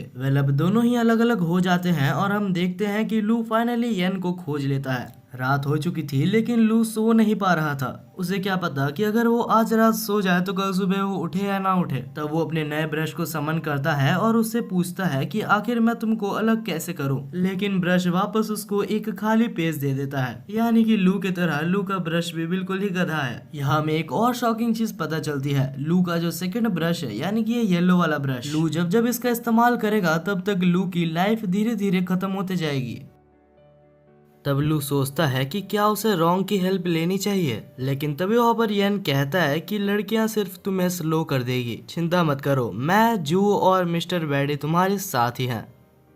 तब लू कहता है कि मास्टर बैडे ने चीफ की डेथ के बारे में जू को बताने से मना किया है, क्योंकि अगर जू को पता लगा कि चीफ मर चुका है तो वो जरूर उस विलेज में वापस भागने की कोशिश करेगा। तो वो लोग एक बहाना बनाते हैं और सो ही जाते हैं। तब हमें दिखाया जाता है कुछ अननोन पर्सन्स बाहर से लू और येन को देख रहे थे और उनके साथ ही वहाँ पर एक किंग भी बैठा हुआ था। और तब वो कहता है कि चीफ के मरने के पीछे सिर्फ और सिर्फ लू का हाथ है। अगली सुबह हम देखते हैं कि हमारे बंदे एक टेम्पल पर जाते हैं। उस टेम्पल पे एक बहुत ही ओल्ड मॉन्क रहता था जिसका नाम जोंग था। वो कुछ काम करने जा ही रहे थे लेकिन मानो क्या हुआ होगा, उनके ऊपर फिर से किसी ने अटैक कर दिया था। तभी हमें वहाँ पर मौजूद अटैकर को दिखाया जाता है जिसका नाम शिव था। लू को तो अभी इन सब अटैक्स की आदत पड़ चुकी है। दूसरी तरफ हमें एक और अटैकर दिखाया जाता है जो कि काले कोट में था और इस बंदे ने अपने मैजिक को येन के ऊपर अप्लाई किया था, जिससे येन इसके खुद के ही एक डायमेंशन में आ गया था जहाँ पर कोई भी पर्सन एग्जिस्ट नहीं करता, सिर्फ ब्रशेस एग्जिस्ट करते हैं।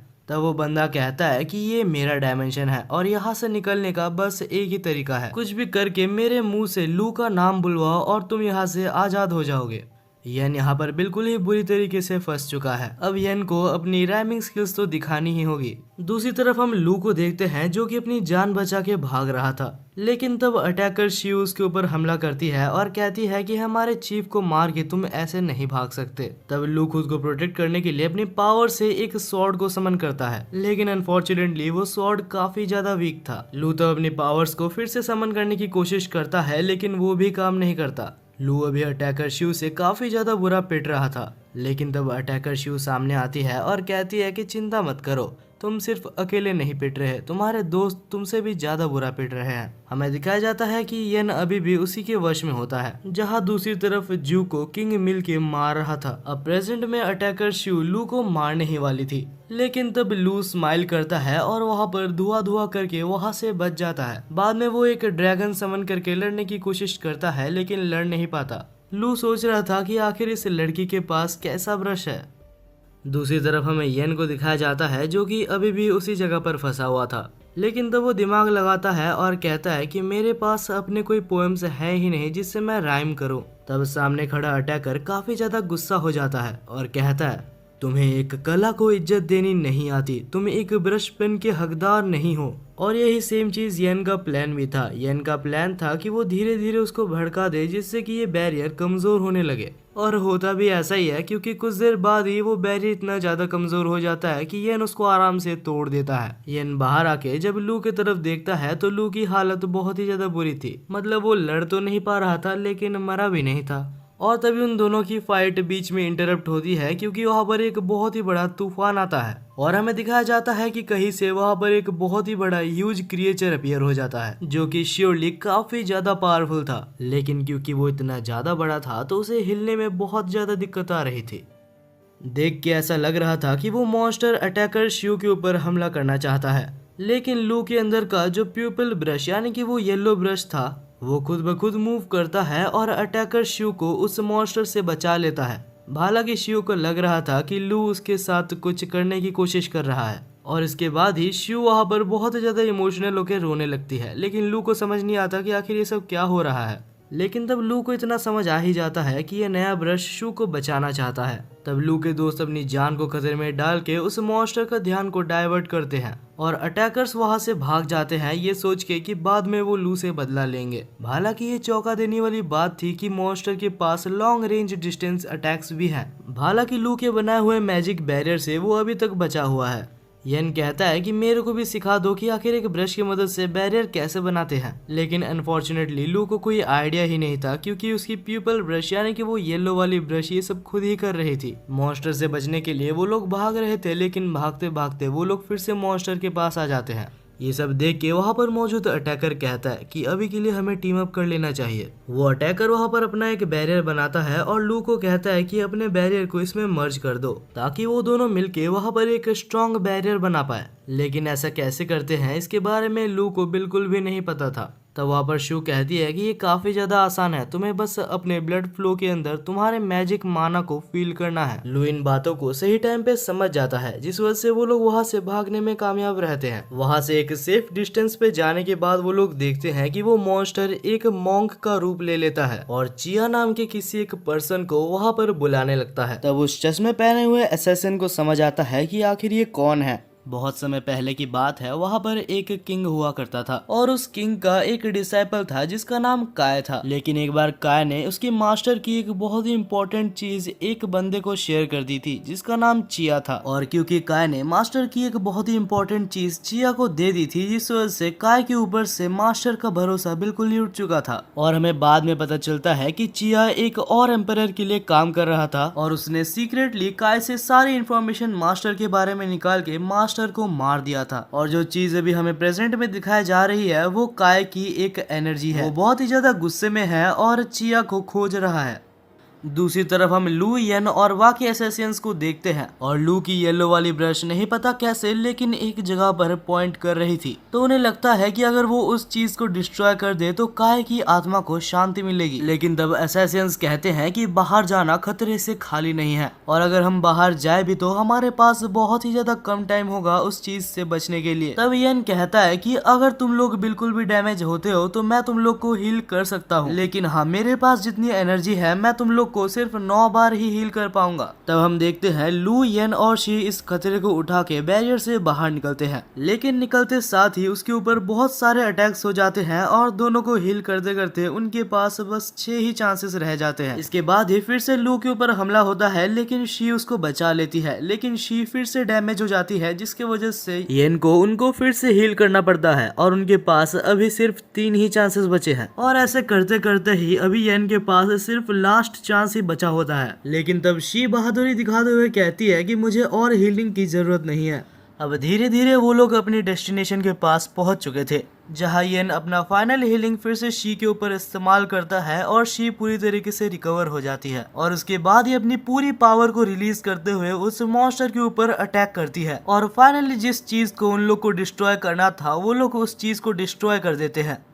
वो लोग बहुत ही दूर जाके गिरते हैं, लेकिन तभी अलग सीन में हमें दिखाया जाता है कि वो मॉन्स्टर अभी तक मरा नहीं था। वो बहुत सारे फॉर्म्स बनाकर उनकी एनर्जी को पानी के अंदर भेज रहा था। तब हम देखते हैं कि वो घोस्ट एक ब्रश का रूप ले लेता है, लेकिन सब लोग तब चौंक जाते हैं जब वो लोग देखते हैं कि लू का ब्लू ब्रश जाके उस ब्रश से बात करने लगता है और इवेंचुअली हमें पता चलता है कि ये ब्रश भी 7 ड्यूक्स में से एक ब्रश है। दूसरी तरफ हम उस घोस्ट को देखते हैं जो कि रो रहा था और उसके बाद फाइनली वो कहता है कि अभी मैं अच्छे से जा सकता हूँ और उसके बाद ही वो वहाँ से गायब हो जाता है।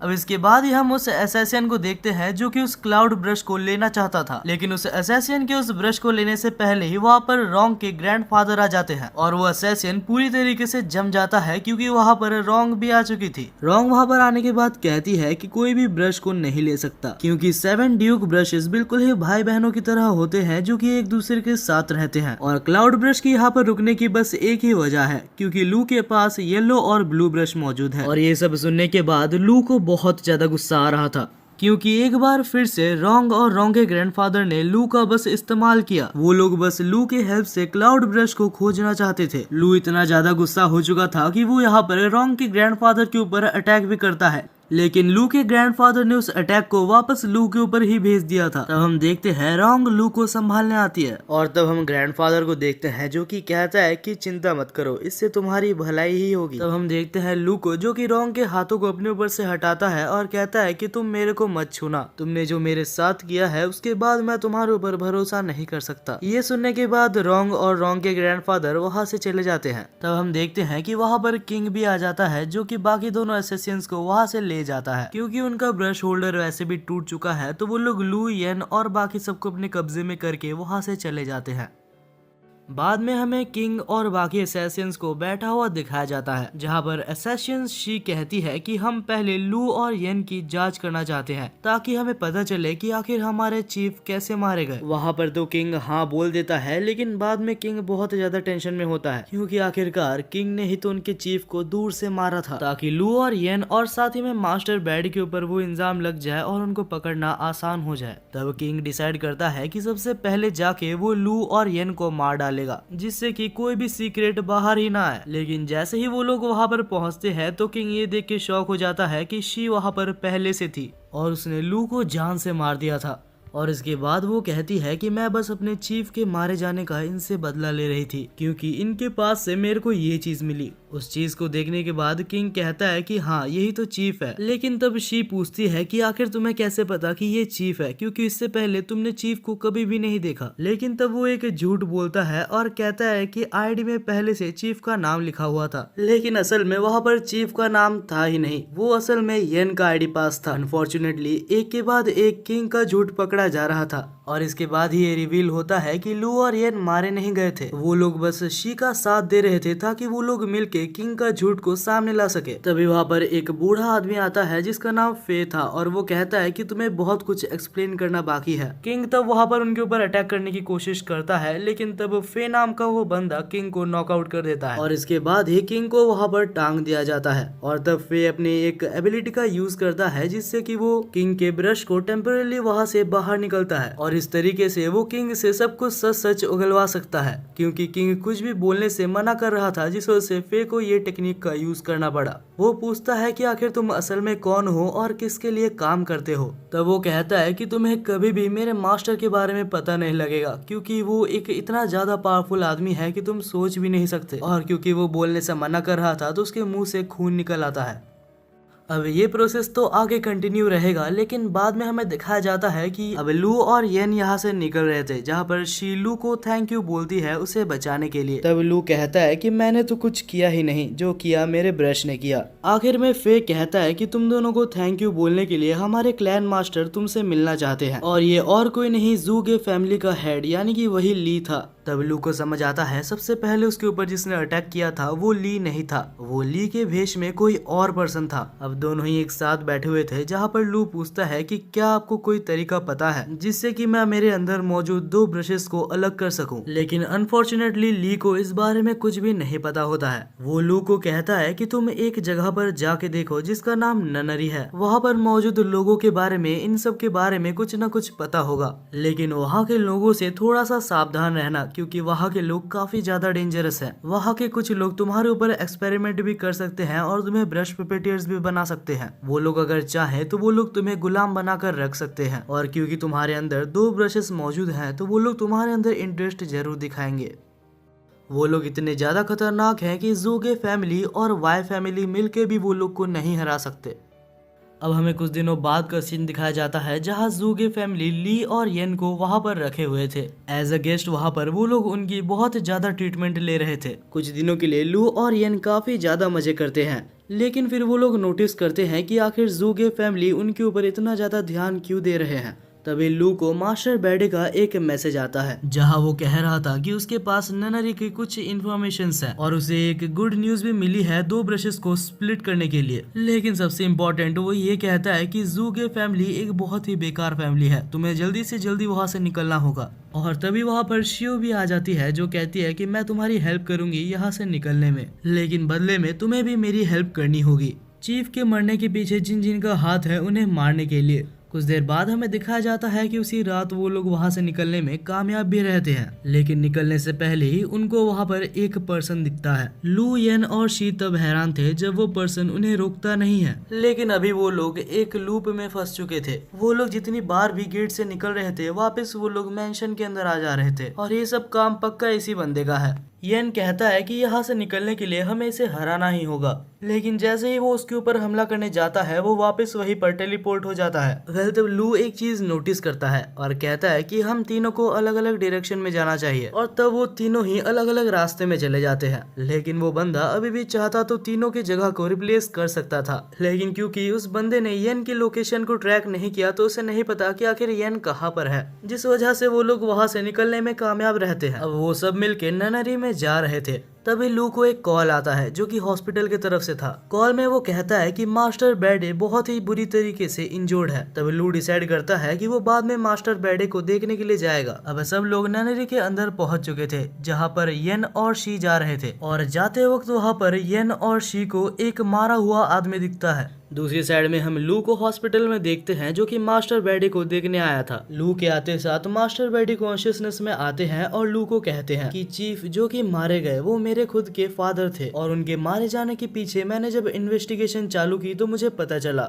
लू तुम्हें पहले से तो ये पता ही है कि वाई फैमिली और जू के फैमिली दुश्मन है, लेकिन इन्वेस्टिगेशन के टाइम में मुझे पता चला कि वाई फैमिली और जू के फैमिली के बीच में एक ट्रेटर मौजूद है, यानी कि वो वाई फैमिली की हर इंफॉर्मेशन जाके जू के फैमिली को बताता है। मास्टर बेडी कहता है कि मैं उनके पीछे पीछे ही था और मैंने उनको बात करते हुए सुना कि वाई फैमिली और जूगे फैमिली के सबसे ज्यादा इम्पोर्टेंट और सबसे ज्यादा पावरफुल ब्रशेस को वो लोग चुराने की कोशिश कर रहे थे। फर्दर जब मैंने उनका पीछा किया तो मैंने देखा कि वो दोनों ननरी के पास जा रहे थे और वहाँ पर मैं पकड़ा गया और उन दोनों ने मुझे बहुत ज्यादा मारा। और तभी लू को ध्यान में आता है कि येन और शी अभी ननरी के अंदर ही हैं। दूसरी तरफ येन और शी उस मरे हुए आदमी को देख रहे थे। शी काफी ज्यादा टेंशन में थी क्योंकि उसे लग रहा था कि मास्टर ने उससे कुछ छुपाया है। सब कुछ जानने के लिए येन और शी ननरी के अंदर भागते हैं। दूसरी तरफ लू येन को कॉल करता है लेकिन येन उठाता नहीं है, तो लू वहां से निकलता है जल्दी से जल्दी उनके पास जाने के लिए। दूसरी तरफ लू और शी वहां पर पहुंच चुके थे और वो लोग देखते हैं कि वही चश्मा वाला एसेसियन और साथ ही में मास्टर फे वहीं पर होते हैं और वो लोग मौजूद वहां पर ननरी के मास्टर से लड़ रहे होते हैं और उस ननरी के मास्टर के साथ उसका ट्रेटर भी था। शी बीच में कूद के उसका हेल्प करना चाहती थी, लेकिन तब येन उसको रोकता है और कहता है कि पहले सिचुएशन को अच्छे से समझ जाते हैं। और तभी वहां पर एक पावरफुल ब्रश पपेट आ जाता है और ननरी के ब्रश पपेट इतना ज्यादा पावरफुल होते हैं अगर वो चाहता तो उस चश्मे वाले एसेसियन को उधर ही मार सकता था। लेकिन तब मास्टर अपने ब्रश को समन करके अपने पावर्स को एक्टिवेट करता है और उसकी पावर को देख के येन भी चौंक गया था क्योंकि उसकी पावर काफी ज्यादा इंसेन थी और 1 सेकंड के अंदर ही उस ब्रश पपेट को वहां से हटा देता है। तब वो देखता है कि इन सारे ब्रश पपेट को वहां पर मौजूद ननरी का मास्टर कंट्रोल कर रहा था। तब फे उसके ऊपर हमला करने जाता है, लेकिन उसके हमला करने से पहले ही वहां पर बीच में फिर से एक और ब्रश पपेट आ जाता है। तब ननरी का मास्टर वहां पर मौजूद सारे ब्रश पपेटियर्स की पावर्स को भी बढ़ा देता है, लेकिन फे अभी भी अपनी पावर्स की मदद से उन पपेट्स को काफी आसानी से हरा देता है। लेकिन तब खुद ननरी का मास्टर मैदान में उतर जाता है और हम देखते हैं कि वो फे को यहाँ पर ब्रश पपेटियर ही बनाने वाला था, लेकिन तब शी और येन बीच में कूद जाते हैं और फे को बचा लेते हैं। हालांकि लड़ते वक्त येन को एक मॉन्स्टर हमला कर देता है और वो दूर जाके गिरता है। वो कहता है कि मैं तो बस फे को रिकवर करने वाला था, मैं बेकार ही में बैठ जाता हूँ। वेल येन और शी को समझ आ जाता है कि उनकी पावर यहाँ पर यूजलेस है लेकिन तभी हमारे वहाँ पर हीरो की एंट्री होती है। लू वहाँ पर आते साथ ही अपने पावर्स के मदद से बहुत सारे सोल्जर्स को समन करता है। लू येन को उठाता है और एक स्ट्रॉन्ग हैंडशेक देता है, यानी कि मानो वो ये कह रहा था कि चिंता मत कर दोस्त, मैं आ चुका हूँ। हैंडशेक के साथ ही लू येन के हाथों में कुछ देता है। अब जैसे ही वो लोग मिलकर हमला करने वाले थे तभी ननरी का मास्टर अटैक करता है और शी, येन और साथ ही में मास्टर तक को बेहोश कर देता है। उसने एक ऐसा हमला किया था जो कि धीरे धीरे उनके पास से एनर्जी लेके उनको मार देगा। तब वो कहता है कि मुझे पता है तुम यहाँ पर इसलिए आए हो ताकि तुम अपने ब्रश को सेपरेट कर सको। लू के पास और कोई भी ऑप्शन नहीं था सिवाय उसके बात मानने के। तब ननरी का मास्टर कहता है कि मेरी बात ध्यान से सुनो, यहाँ से थोड़े आगे जाते ही तुम्हें एक छोटा सा मेंशन दिखेगा, उसके अंदर जाना सबके लिए पॉसिबल नहीं है। वहाँ पर 4 ड्रैगन्स रहते हैं और साथ ही वहाँ पर एक मास्टर कैलीग्राफर रहता है जिसको कि बहुत ही मुश्किल से उस जगह पर सील किया गया है। तुम्हें अपने येलो ब्रश का यूज करके उस मेंशन के अंदर जाने का मौका मिलेगा और वहाँ पर जाने के बाद तुम अपने पेन्स को सेपरेट कर सकते हो। तब लू भी मान जाता है और अपनी ब्रश की मदद से उस जगह के अंदर चले जाता है। वैसे वो जगह अंदर से बिल्कुल ही अलग और बहुत ही ज्यादा सुंदर थी। बाहर हम ननरी के मास्टर को देखते हैं जो कि कहता है कि इसके अंदर जो भी गया है वो मरा हुआ ही वापस आया है। लू जब वहाँ पर सेक्रीफाइस हो जाएगा तो यहाँ जाने का रास्ता खुल जाएगा और साथ ही साथ हमें लू के ब्रशेस भी मिल जाएंगे। दूसरी तरफ हमें लू को दिखाया जाता है जो कि 4 ड्रैगन से घिरा हुआ था, लेकिन कोई भी ड्रैगन उसके ऊपर हमला नहीं कर रहा था क्योंकि लू के पास जो ब्लू ब्रश है वो उनसे बात कर सकती थी। और तभी वहाँ पर कैलीग्राफर भी आता है और कैलीग्राफर को देख के लू बिल्कुल ही चौंक गया था। तब हम देखते हैं कि कैलीग्राफर उसको अपने साथ एक रूम में ले जाता है और वहाँ पर उसे एक ड्रिंक देता है। ड्रिंक को पीते साथ ही लू के सारे इंजरीज हील हो जाते हैं। दूसरी तरफ हम येन को देखते हैं जिसका हाथ चमक रहा था। लू ने येन के हाथों में एक ऐसा चीज दिया था जिससे कि वो पूरी तरीके से रिकवर हो गया था। येन रिकवर होने के बाद चुपचाप से फे और शी को रिकवर कर देता है और उनको रिकवर करने के बाद वो तीनों मिलके फिर से उनके ऊपर हमला करने लगते हैं। दूसरी तरफ हम फिर से लू और कैलीग्राफर को देखते हैं। कैलीग्राफर कहता है कि तुम्हारे पास 2 ऑप्शंस हैं, या तो तुम अपने अंदर से दोनों ब्रशेस में से एक ब्रश को निकाल दो या तो तुम्हें एक ऐसी पावर मिलेगी जिससे कि तुम उनको बचा सकते हो। तब लू दूसरे ऑप्शन को सिलेक्ट करता है और उसको सिलेक्ट करते साथ ही लू को एक बहुत ही ज्यादा ओवर पावर्ड स्किल मिलती है और उस स्किल के साथ वो बाहर जाके 1 सेकंड के अंदर वहां पर मौजूद सारे एनिमीज को हरा देता है। और उसके बाद वो ननरी के मास्टर को पकड़ के पूछता है कि आखिर तुम्हारा मास्टर कौन है। तब वो कहता है कि हमारे मास्टर का नाम हैन जॉन है। और जैसे ही वो उसके मास्टर का नाम लेता है तो उसके मास्टर के द्वारा वो मारा जाता है। तब लू को याद आता है कि उसके टीचर ने भी बहुत पहले ये नाम को बोला था। तभी वहाँ पर सनराइज होता है और लू सोचता है कि आखिर उसे आगे क्या करना है। और इसी के साथ फाइनली हमारे इस एनिमे का सीजन 1 खत्म होता है। ये एनिमे काफी ज्यादा अच्छा था और अगर मुझे इस एनिमे को रेट करना होगा तो मैं इसे 8/10 की रेटिंग दूंगा। और यार कमेंट सेक्शन में ये तो जरूर से बता के जाना कि आप कितना रेटिंग इसको देना चाहते हैं। वैसे तो ये एनिमे बहुत ज्यादा अच्छा भी नहीं था, लेकिन यार अगर आपको इस वीडियो को देखने में मजा आया तो यार दोस्त समझ के एक सब्सक्राइब तो आप कर ही सकते हैं। पहले अगर आप सब्सक्राइब कर लेते हैं तो आपको इसका पार्ट 2 बहुत ही जल्दी मिल जाएगा और मुझे भी मोटिवेशन मिलेगी पार्ट 2 बनाने के लिए। जैसे ही इस एनिमे का सीजन 2 आएगा तो मैं आपको वादा करता हूँ कि मैं आपको इसका पार्ट 2 जरूर से लेके आऊंगा। बाकी यार वीडियो को हाइप कर देना, देखते हैं आप मेरी 1 महीने की मेहनत को कितना ज्यादा रेस्पेक्ट करते हो। वेल मैं माफी भी मांगना चाहूंगा क्योंकि मुझे 1 महीना लग गया, लेकिन अगर इस वीडियो पे अच्छा रिस्पॉन्स आता है तो मैं वादा करता हूँ कि इसके बाद इतना ज्यादा लेट नहीं होगा। वेल तब तक के लिए मिलते हैं एक नए वीडियो में।